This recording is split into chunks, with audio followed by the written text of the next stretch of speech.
Centro de Estudios y Difusión del Pensamiento Humanista Cristiano.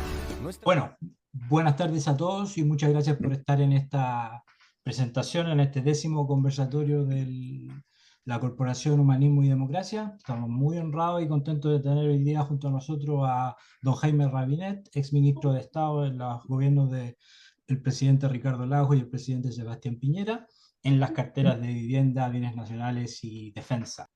Así que con esta breve introducción los dejo con don Jaime Rabinet. Muchas gracias por estar aquí. Muchas gracias a usted, don Jaime, por estar con nosotros.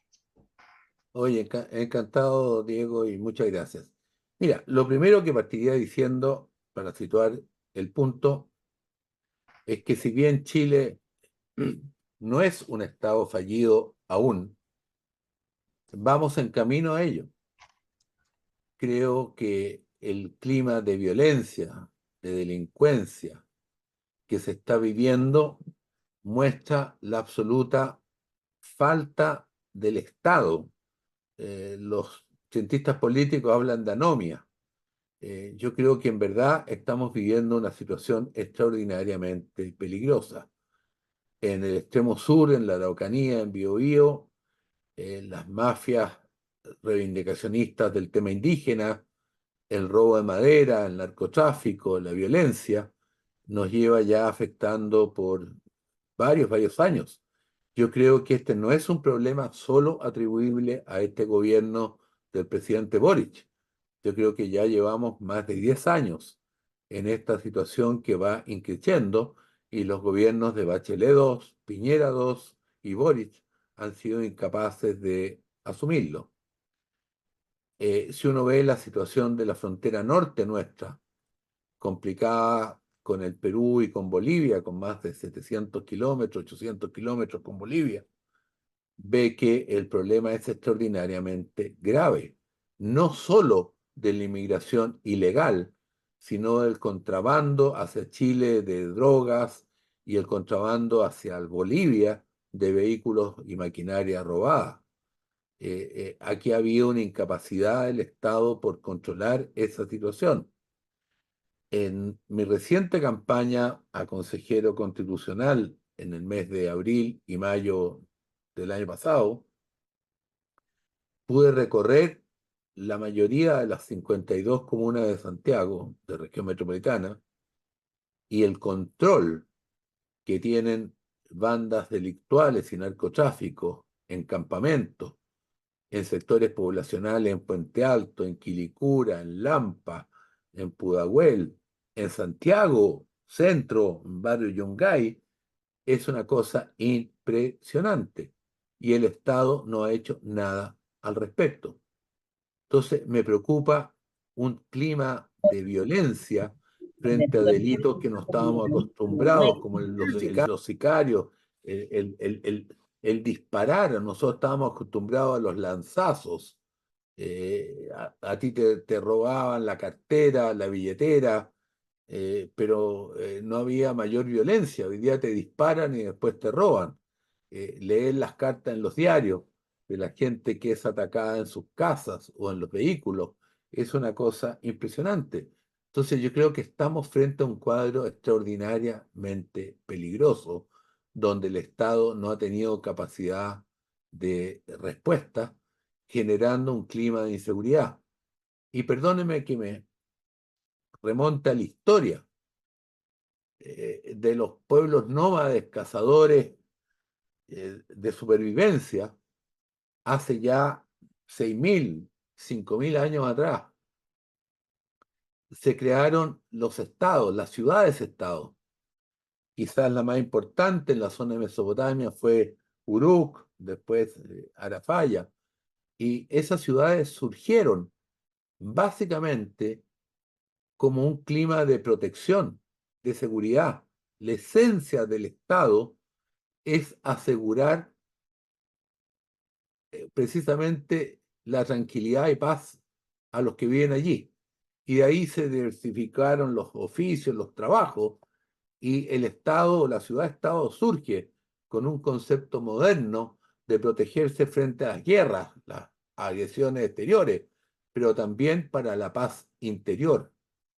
Y si uno ve a lo largo de la historia, Heródoto, Tucídides, el siglo V antes de Cristo, o en China, Sun Tse, plantean básicamente que el rol del Estado es asegurar seguridad. Y eso hoy día Chile no lo está teniendo y está fallando.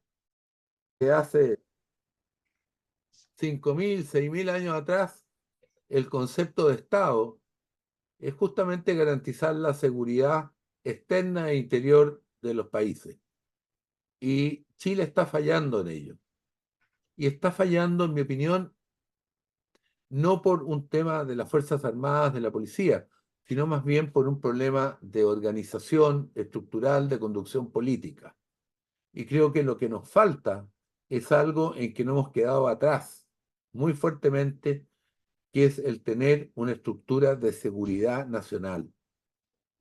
El famoso Consucena o Cosena del gobierno de Pinochet ha sido un estigma con un Consejo de Seguridad que ningún presidente democrático ha querido convocarlo mucho y que además está integrado por gente que no tiene por qué estar ahí. Me explico, esto no es una cosa protocolar donde el presidente de la Cámara o el Senado o el presidente de la Corte Suprema o el Contralor tengan que estar. El presidente como conductor y garantía de la seguridad del país tiene que tener un ente, un consejo asesor verdaderamente con la fuerza y con la gente que le corresponda estar. Me explico, Fuerzas Armadas, Policía, Ministerio de Interior, de Defensa, de Relaciones Exteriores, que es extraordinariamente importante, de Hacienda en términos finanzas, de impuestos internos, del control de la parte de delitos financieros en el mundo, de lo que la agencia o quien se preocupe de la ciberseguridad del país. O sea, ese debe ser un consejo asesor que el presidente de la República debe tener a su lado para velar por la seguridad de nuestro país en una doble dimensión, en su dimensión externa frente a amenazas de países extranjeros y frente a la seguridad nacional. Y yo creo que en eso estamos fallando salvajemente, porque no tenemos estructura de seguridad en este país, de seguridad nacional. Lo tiene Estados Unidos, lo tiene el Reino Unido, lo tiene Japón, lo tiene Alemania, España, Brasil, pero nosotros tenemos un ente figurativo, que es un ente protocolar, que en mi opinión no sirve absolutamente para nada, y que realmente debería cumplir un rol bastante más dinámico. Los países del mundo distinguen en el término de seguridad el ámbito interno y externo, pero ambos se complementan, no son compartimentos estancos. Tienen, como les decía, expertos y gente que tiene mando efectivo en las Fuerzas Armadas, en la policía, en la finanza, el Ministerio de Justicia, Impuestos Internos, las unidades de análisis financiero, quien maneja el ciber o la agencia que controla el ciberespacio. Esos son los problemas que hoy día tienen. Y en términos de seguridad, la clave es compartir la información, tener entes en cada una de estas disciplinas que recojan la información, una unidad de análisis y una unidad que fusione la información y que sea capaz de procesarla, pasarla a este consejo y que a través de un asesor de seguridad del presidente de la República, él tome las determinaciones especiales. Yo creo que ahí está el problema fundamental. Nosotros necesitamos crear algo más potente que la ANI, que ha sido un desastre en términos de su comportamiento operacional, porque no comparte información, porque no tiene agente, porque no es profesional. Yo creo que es básico que una agencia de esta naturaleza tenga un ambiente profesional importante que integre a las policías, a las Fuerzas Armadas y todas las reparticiones que he nombrado, y que de alguna manera centralice y fusione y analice la información produciendo los insumos para que este consejo asesor aconseje al presidente de la República sobre el qué hacer en materia interior y en materia de defensa externa. Es muy importante que esta nueva estructura o arquitectura de seguridad tenga el adecuado control del Parlamento. Y para eso las democracias avanzadas tienen comisiones absolutamente reservadas del Parlamento que controlan y fiscalizan esta información de manera de que el Parlamento sea parte en su versión especializada y con la reserva de vía de lo que está sucediendo, porque gran parte de la actividad de información, de recogida y de planteamiento podría violar derechos humanos, las libertades, y creo que es muy importante que todo esto se haga respetando el sistema democrático, como lo hace Estados Unidos, Francia, Inglaterra y otros. Entonces, yo les decía que no soy un experto en esta materia, me tocó conocer los sistemas de otros países, particularmente los países que he nombrado, y siento que Chile está al debe, y muy particularmente frente a esta ola de delincuencia, de narcotráfico, de banda organizada, que no estábamos acostumbrados a hacerlo. Si uno analiza el tema del asesinato cruel de los 3 carabineros en la madrugada del 27, el día aniversario Carabineros sábado pasado, muestra que no tenían la más cretina información de inteligencia de lo que iban a hacer. O sea, realmente muestra que iban a controlar el domicilio, digamos, el arresto domiciliario nocturno, pero la inteligencia, ¿dónde estaba? ¿Dónde estaban las capacidades que implica que los 3 se bajan de la camioneta, una camioneta blindada, sin ningún tipo de protección? Uno ve lo que está pasando en el sur, en que leía a la gerenta de Corma, de la Corporación de la Madera, que el tráfico de contrabando de madera, si bien ha bajado el último año, supera los 60 millones de dólares anuales. Cuando usted ve que los militares son puestos en la frontera para controlar la inmigración de Bolivia, ilegal, Bolivia le interesa generar caos en el norte de Chile con el afán de reivindicar sus territorios perdidos en la Guerra del Pacífico. Le interesa generar el caos y por tanto colombianos, venezolanos, el que venga, pakistaní, iraní, lo que sea, bienvenido a Bolivia, que pase para Chile sin ningún problema. ¿Y qué hacen nuestras Fuerzas Armadas? Mirarlos como pasan, porque su capacidad de disuasión es mínima, no pueden usar sus armas, pasan, y una vez que le dice, oiga, señor, no pase, por favor, y pasaron, ¿qué hace la Fuerza Armada? Se los pone a disposición de carabineros, los chequean y los mandan a un albergue. Lo lógico sería repatriar de inmediato a toda esa gente, impidiéndole su paso y usar el armamento y las fuerzas de disuasión para que no pasen. Sin embargo, el gobierno, el día 25 de abril del año 2022, dictó un decreto, una resolución del Servicio de Inmigración en que la gente ilegal que pasa de Bolivia no puede ser repatriada. Por favor. Entonces, ¿en qué estamos? Si usted ve lo que pasó en el gobierno de Piñera y de Bachelet II respecto a la inmigración ilegal, hoy día los campamentos de alto hospicio en Iquique, lo que pasa en Arica, lo que pasa en Antofagasta, es una cosa increíble. El señor que mataron hace una semana atrás en la plaza Yungay, en el barrio Yungay, el peruano, es un ajuste de cuenta de narcotraficante. Y fíjese, comunas como Santiago, que tenía 2.5 homicidios cada 100.000 habitantes, hoy día está en 8.5, convirtiéndole una de las comunas más violentas de este país. El promedio de Chile, 6 por cada 100.000 habitantes, subió de 4 a 100, perdón, a 6 durante los últimos años, pero Santiago cuadruplicó su cantidad de homicidios porque los narcotraficantes se han tomado barrios como Avenida Mata, Yungay y otros, con la absoluta impunidad de los gobiernos que han estado. Entonces, realmente me preocupa para poder combatir y asegurar lo que es la esencia del Estado, que es la seguridad de la población, tanto frente a ataques externos como ataques o violencia interna, está fallando. Y ese es un tema muy mayor y que debería generar un gran acuerdo nacional para hacerlo. Uno escucha al presidente de la República y por Dios que habla bonito, pero su delivery, su capacidad de conducción y de realización, si tuviera que hacer un parangón, recuerdo el lema de Pedro Aguirre Cerda: gobernar es educar.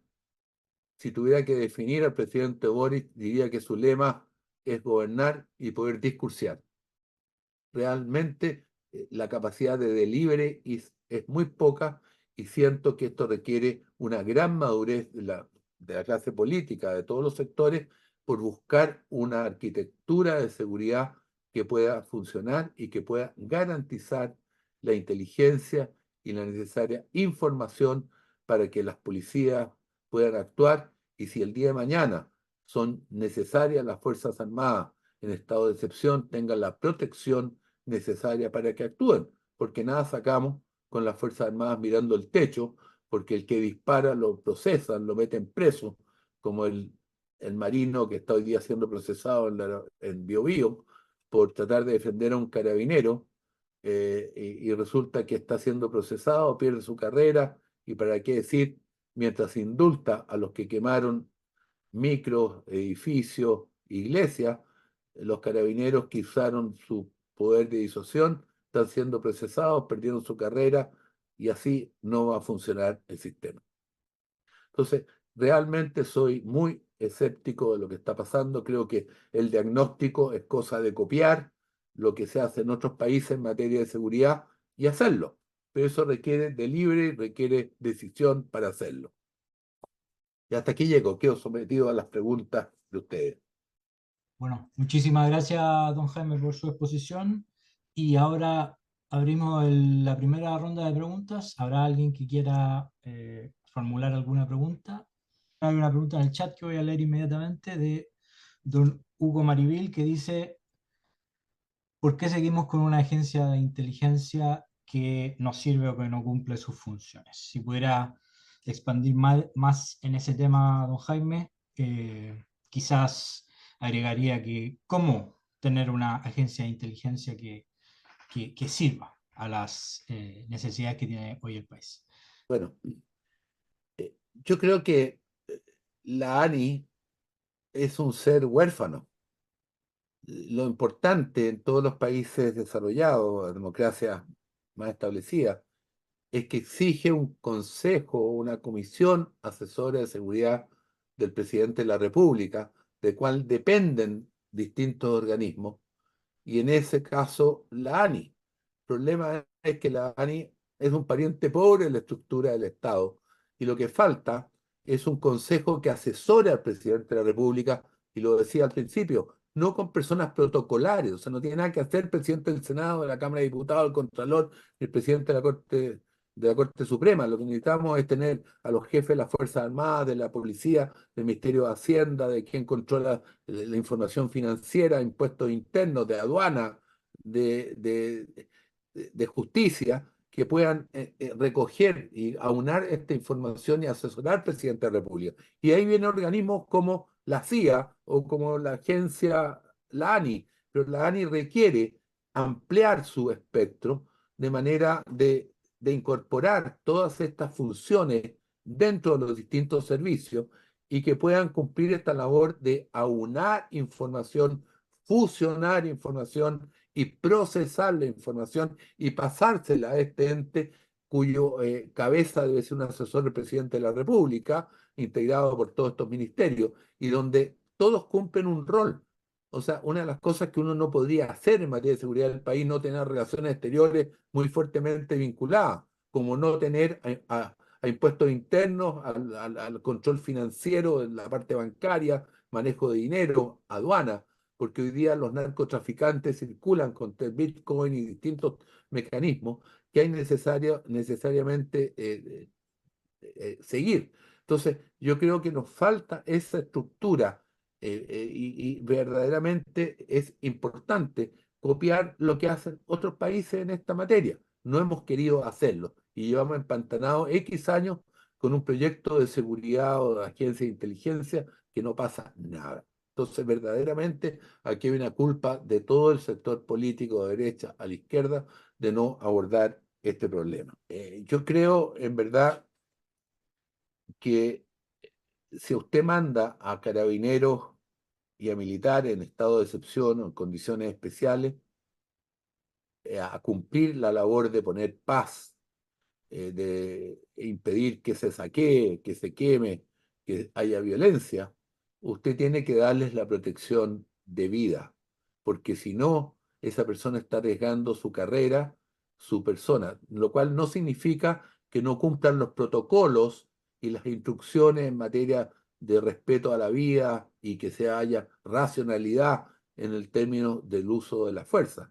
Pero lo que no puede hacer, en mi opinión, es condenarlos a que tengan estos fiscales y estos jueces que están más cargados por proteger al delincuente o por sus ideas políticas, y por lo tanto yo creo verdaderamente que deben ser en la primera instancia procesados por la justicia militar, por la justicia especial, modificando los sistemas que creo que deberían ser más acorde a la justicia procesal penal de hoy día, pero deberían ser procesados en primera instancia o fiscalizados por este tipo de jueces.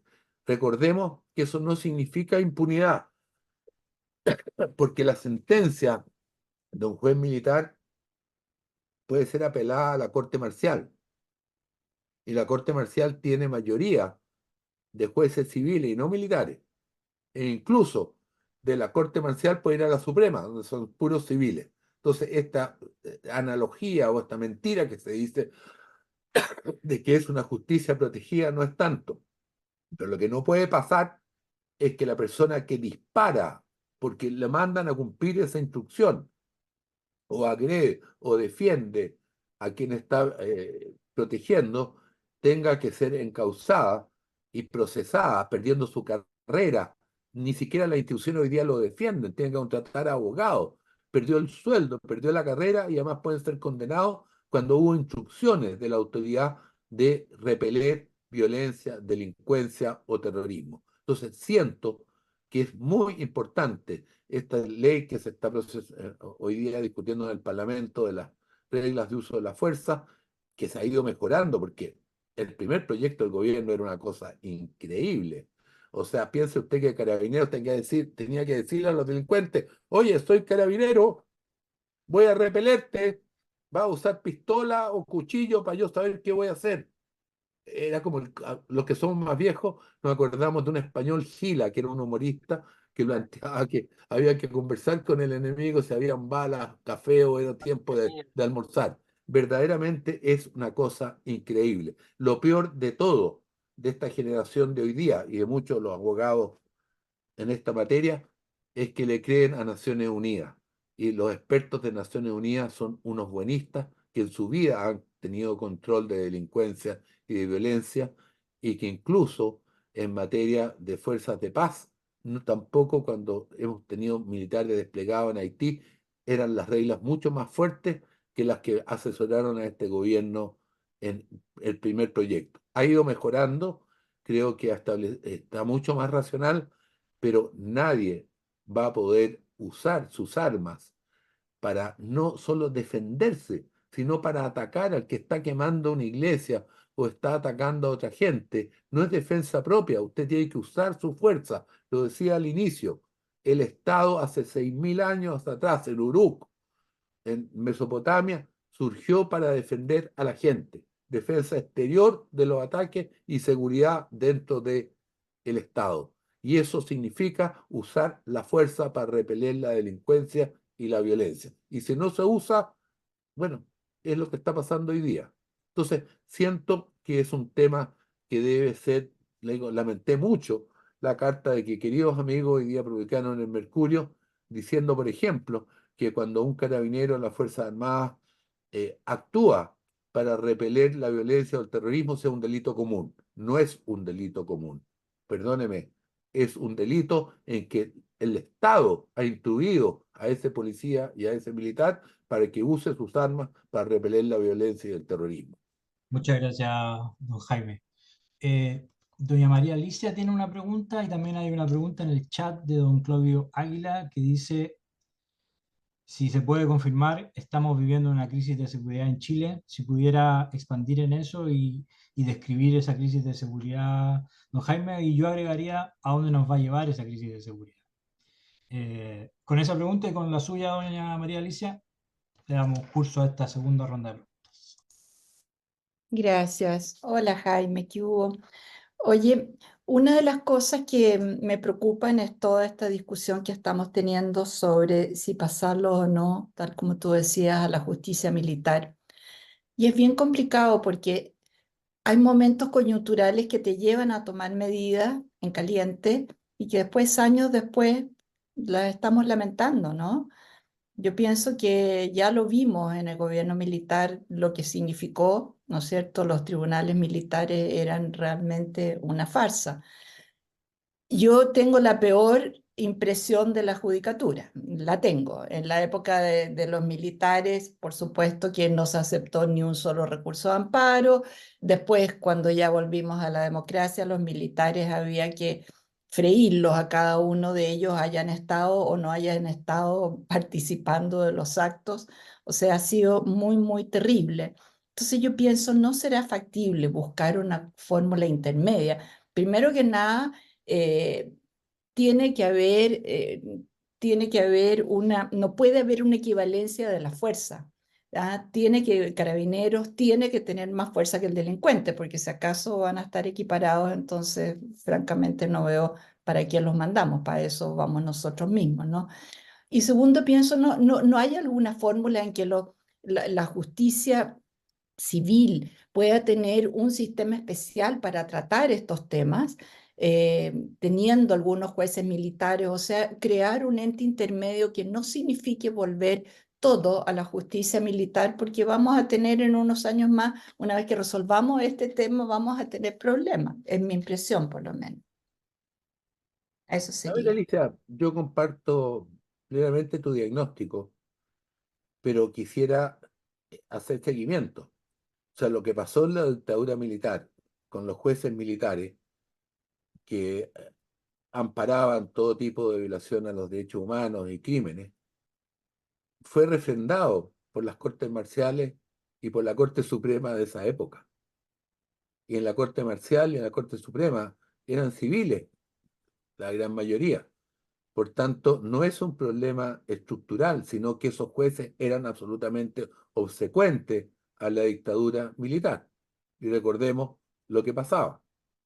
Entonces, yo siento que la justicia militar se quedó atrás y no ha habido, te digo, en tiempo de Lagos y en tiempo de Piñera uno hicimos estudios para modificar y un poco cambiar la justicia militar al sistema de separar la fiscalía del juez, como lo ha hecho el procedimiento penal. Pero nunca ha habido ambiente para hacerlo, para serte franco, y no pasó nada. Pero más allá de eso, lo que yo digo es que la justicia militar no es un ente aislado. Si hoy día el juez militar exonera a alguien de responsabilidad, la víctima puede ir a la corte marcial y puede llegar a la Suprema y pueden cambiar el fallo. Lo importante, en mi opinión, es que la policía y los militares, particularmente en estado de excepción o en casos de convulsión social, son mandados a poner orden. Y si al poner orden, ¿no es cierto?, matan, hieren a personas, incumpliendo sus protocolos, porque hay protocolos en que deben seguirlos, que sean procesados por personas que entienden el tema y no por la fiscal Chong o Almendari, ¿no es cierto?, que están prejuiciados en contra. Y si eso es injusto, la Corte Marcial o la Suprema revertirá el fallo. Yo siento que eso es más lógico que lo que hay hoy día. Quizás podría estudiarse un sistema más mixto. La ley Naim Retamal le da una protección mayor a carabineros.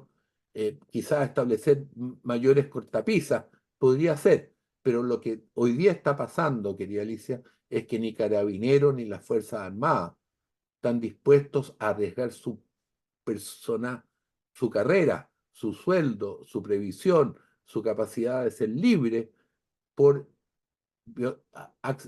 usar su fuerza. Entonces, cuando tú andas con rifle y escopeta o pistola, la disuasión opera porque tú la vas a usar. Si no la vas a usar, ¿para qué? Entonces, Mira, cien por esto es un ciento de tema acuerdo, central. porque además son carabineros los que están encargados de mantenernos en democracia. Y son ellos los que tienen que estar ahí para dar la seguridad al país, porque un país sin seguridad no hay democracia. Lo decíamos, o sea, el Estado surgió, la ciudad-estado, Uruk, surgió hace 5.000, 6.000 años atrás para dar seguridad, para defenderse de los ataques externos y para que la gente pudiera vivir en paz con un sistema de justicia y no se mataran entre ellos. ¿Te fijas? Claro, Entonces, pero ese estamos es el sistema. mandatando a un grupo de personas, a un ente que es Carabineros, lo estamos mandatando, pero lo estamos mandando con las manos amarradas, así que estoy totalmente de Absolutamente, acuerdo que se absolutamente. Y necesita los militares, diálogo. perdón, los militares que están en la frontera con Bolivia, ¿qué hacen? Mirar el techo y pasar a los bolivianos a los que pasan, ponerse a la disposición de carabineros. ¿Para qué? Si no hay disuasión. ¿Para qué están los militares en la Araucanía, si cuando defienden a un carabinero que están matando, lo procesan y tienen al marino ahí en la justicia civil? Entonces, por favor, paremos ese tema. No tiene sentido. Realmente hay que buscarle una solución. Sí, pero tenemos una oposición que todavía es muy octubrista y tiene todavía un odio parido contra todo lo que sea militar. Entonces, por eso yo pensaba buscar algo como más intermedio, porque yo Sin creo que duda. la idea ¿Sabes? de mandarlo a la justicia militar lo han... Date cuenta de lo que están haciendo con las reglas de uso de la fuerza. Lo están ahí amarrando, lo siguen dejando amarrado. Entonces, A ver, yo creo que el proyecto Alice ha mejorado. ¿Qué quieres que te diga? O sea, no, es muy dinámico, pero yo creo que ha mejorado mucho. Lo primero era una cosa de loco. Por eso sí. citaba, era realmente, oye, tú me vas a matar, me vas a disparar, yo te puedo disparar.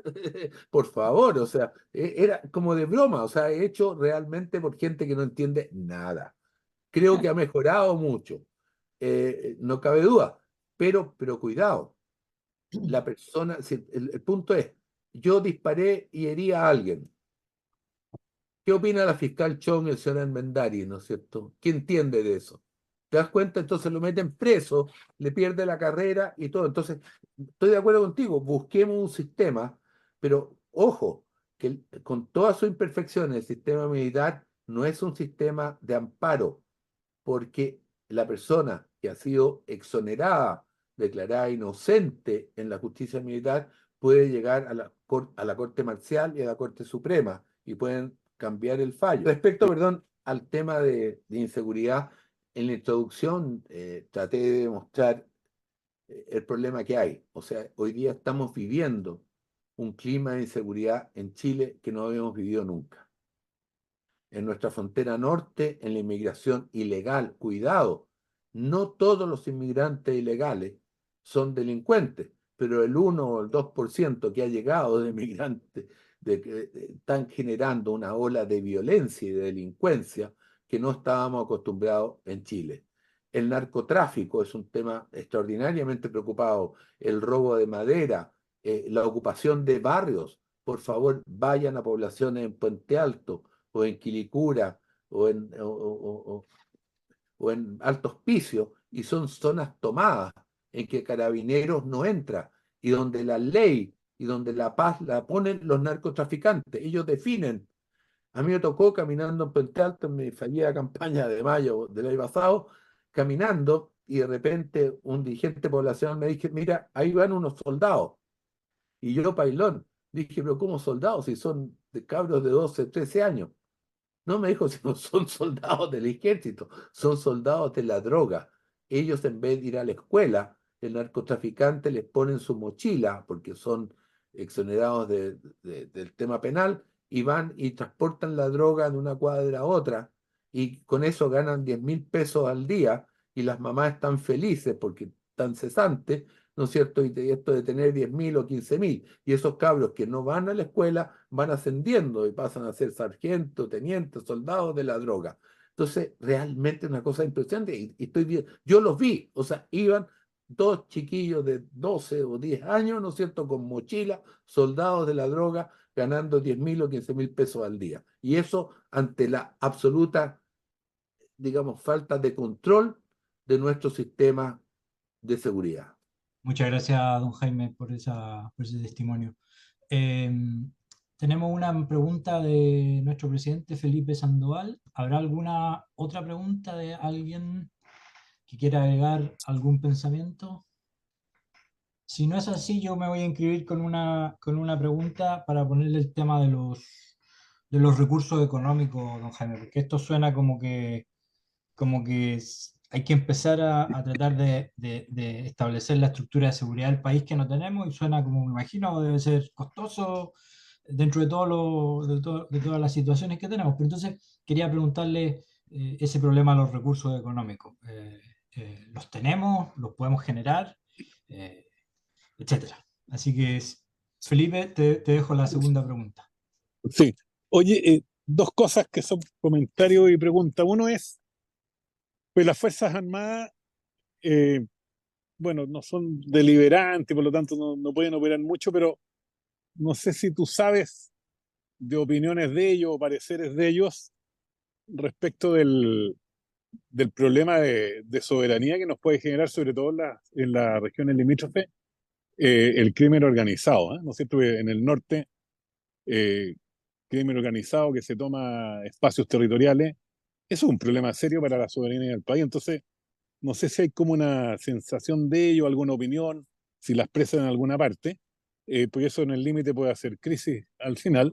Y lo segundo es que también con lo mismo del crimen organizado, pues ya en todo el país con las tomas territoriales, eh, eso a la larga hace que la gente diga, mira, claro, puedo tener democracia en el país, pero en mi barrio no tengo democracia porque tengo un pequeño dictador que es el que manda, que es el gallo dueño de la droga, y si no hace no hago lo que él quiere, al final, ¿qué vale mi opinión?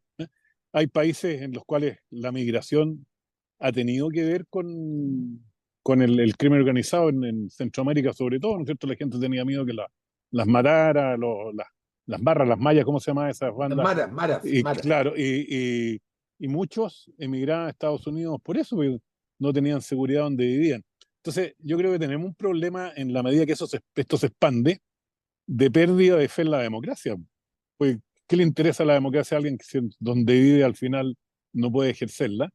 Entonces, eso es como comentario de que deberíamos como pensar en qué hacer para poder defender bien la democracia, en términos de que no haya estas tomas territoriales, que tiene que ver con las políticas de seguridad. Y segundo, lo que decía al comienzo, las Fuerzas Armadas, si tú percibes alguna opinión respecto a estos temas en lo que afecta a la soberanía también por la acción del crimen organizado, sobre todo en las regiones fronterizas.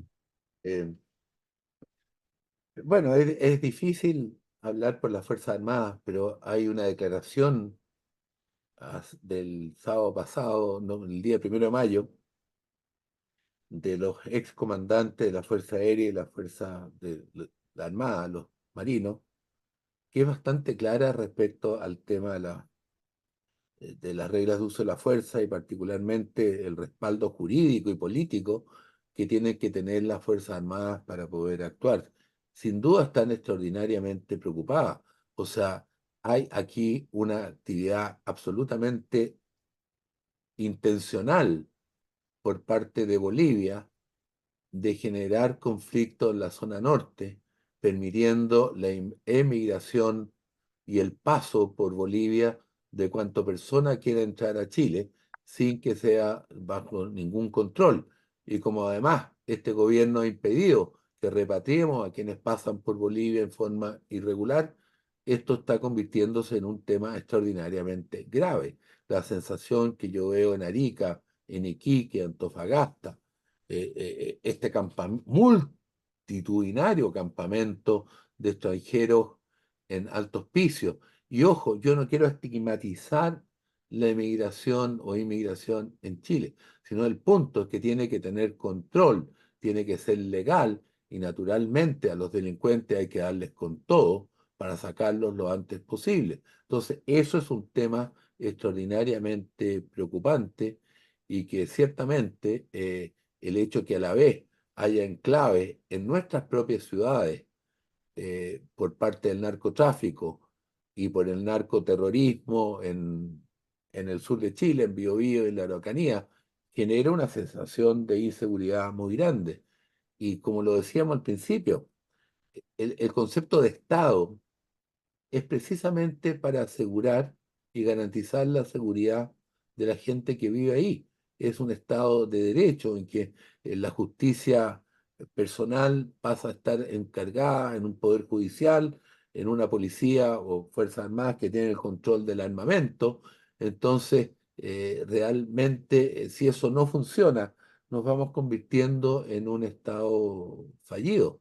Y eso es extraordinariamente peligroso, que va a costar plata la propuesta que yo hago de tener este Consejo de Seguridad, tener un asesor, reformar la ANI para que sea un ente aglutinador de información, que la procese, profesional, que la fusione, que opere con un consejo multidisciplinario arriba y que opere, verdaderamente puede costar plata, pero yo creo que nos cuesta mucho más plata la delincuencia y la inseguridad que hoy día hay en Chile, que hace que incluso mucha inversión esté frenada.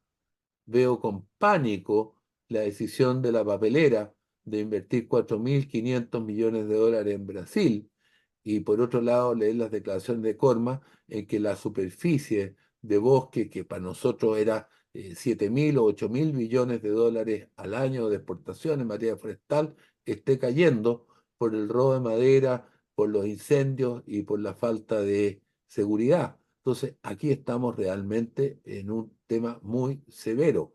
La situación de los agricultores y la gente campesina, incluso pequeños campesinos mapuches. Pensemos, perdón, que por alguna razón el único gobernador de derecha que hay en todo el país es de la Araucanía, y donde hay 2 o 3 senadores de derecha en la circunscripción es en donde están básicamente los mapuches. O sea, el pueblo mapuche no está por la violencia, no está por el izquierdismo y por la reivindicación de un país distinto. Quiere seguridad, y eso el Estado de Chile no se lo está asegurando. Tenemos tiempo para una última ronda de preguntas. Hay una en el chat de don José Miguel que consulta sobre la estructura y alcance que tienen las unidades de inteligencia de las Fuerzas Armadas, Carabineros y la PDI. Pregunta qué pasa con los informes internos que se supone recibe el presidente de la República sobre lo que sucede en el país y si es posible aprovechar eso de mejor forma. Eso, una pregunta, y quería ver si hay alguna segunda pregunta de algún participante. Si no, yo también quería proponerle un tema para saber más en realidad sobre las cárceles. Si usted cree que las cárceles, hay que hacer alguna reforma de las cárceles, si es pertinente a este tema, el tema de mejorar las condiciones de las cárceles, en realidad. Me refiero al tema de José Miguel. Eh, yo creo que uno de los defectos de la ANI es que no tiene ninguna capacidad hoy día estructural de verdaderamente convocar a lo que es en forma unificada la inteligencia del ejército, de la Armada y la Fuerza Aérea. Y tengo la duda si Carabineros tiene unidades de inteligencia que pueda compartir. Yo creo que es clave ponerle énfasis en eso, y por lo mismo tiene que ser un ente superior a la ANI, que a la altura del presidente de la República, que obligue a todos estos entes a proveer la información y que haya un ente técnico, no político, capaz de procesar esa información, de difundirla, de fusionarla y de ser capaz de presentarle alternativas a ese consejo asesor para que asesoren al presidente de la República. Eso hoy día no sucede, y la ANI, la verdad es que es una mascarada que yo creo no sirve absolutamente para nada, y lo hemos visto en estos últimos años. En materia de cárceles, yo creo primero que todos los extranjeros que se les compruebe delito deberían ser expulsados. Creo que es absurdo que le estemos pagando comida y alojamiento por año, gastando dinero con gente que además se dedica a hacer escuela de delincuentes en nuestras cárceles. Creo que es básico que el sistema carcelario distinga entre el primerizo y los grupos ya delictuales habituales, narcotraficantes, bandas, Tren de Aragua, etcétera, y tenga cárceles especiales, porque si no se convierte en verdaderas universidades del delito. Ojalá las cárceles, particularmente para los primerizos, pudieran poner énfasis en la reinserción y en la capacitación laboral para reinsertarlo en la sociedad en forma útil. Pero creo que al resto hay que aislarlo y darles con todo. Y a los extranjeros que han cometido delitos, sacarlos volando fuera de Chile, a donde sean. Y si entraron por Bolivia, pongámoselo en Bolivia. Total, por ahí lo dejaron entrar y se la arreglen ahí. Si Venezuela o Colombia no lo acepta, pongámoselo en Bolivia, pues en Oruro. ¿Y qué van a hacer los bolivianos? Bueno, muchas gracias. Con esas reflexiones terminamos este conversatorio de hoy. Les agradezco a todos por su presencia hoy día y especialmente a don Jaime por participar de este conversatorio. Centro de Estudios y Difusión del Pensamiento Humanista Cristiano.